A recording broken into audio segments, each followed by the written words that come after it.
بسم اللہ الرحمن الرحیم۔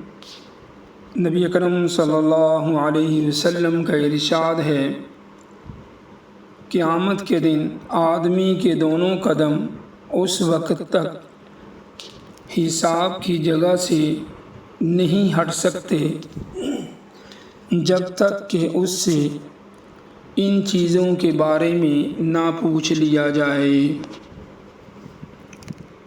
اپنی عمر کس کام میں خرچ کی، اپنے علم پر کیا عمل کیا،